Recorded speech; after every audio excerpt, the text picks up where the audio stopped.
Hello everyone and happy Friday.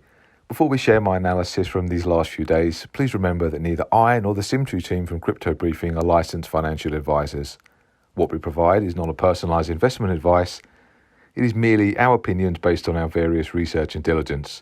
As always, do your own research before making any decisions about buying or selling crypto. Getting to the near-term price charts and what I think is going to happen, 16,000, if we move underneath this downside support level, I don't think we're going to recover and we're going to move to new lows, probably 14 or 13,000. 18,000 is the monthly pivot point. It still remains to be seen whether that's going to be tested. 17,000 is the weekly pivot point. We failed there after a promising rally in the week. If I were to look for upside targets, it would be 18.2 and 18.6. 18.2 is where I'm looking to initiate shorts. 18.6 is where I would get worried if we got past there, and then the fear would be 20,000. Daily price closes below 16,600 would be the bearish signal for me in the market.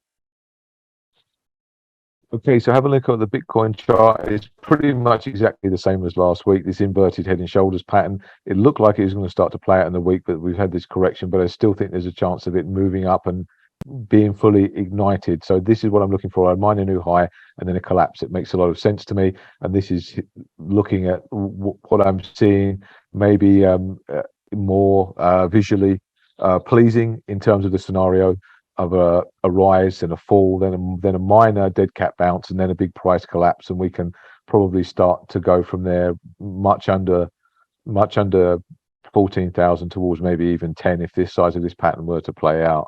So overall, the larger picture still looks like going down to this long-term accumulation zone between the 14 and 10,000 level. That would be my primary scenario. And then, like I've said, over the last few weeks, I'm looking for a recovery from this area and maybe a move towards maybe 40,000, 42,000 in the latter part of 2023. That would be my primary scenario. So in the near term, I'm looking for a move down towards 14,000.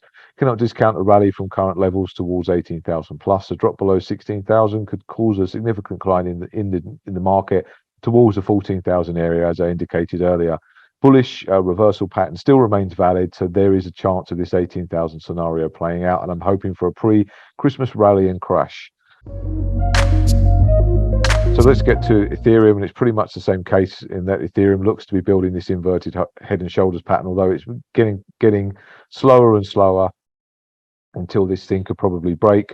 But I would be looking at maybe just above 1350 to 1,400, and then they're starting to break, and it's similar to Bitcoin, and then it really starts to accelerate to the downside after a dead cat bounce, and we see a move to the equivalent size of this potential pattern, which would be around $400, taking us near to the $600 to $500 mark.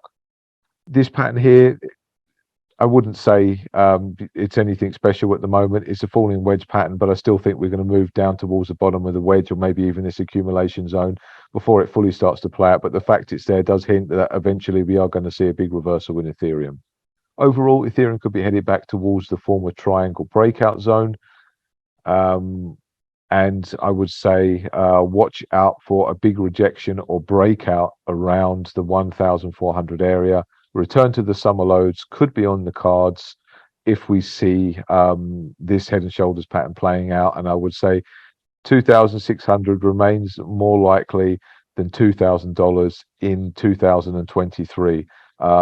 Towards the very start of the year, like I say, we could get as low as 500, but I still think we could see a big recovery in ETH in 2023. And thank you. I hope you found my thoughts helpful. If you'd like more, please click the subscribe button for Pro BTC Trader and join me every week on Wednesdays for our live trading war room and daily email updates.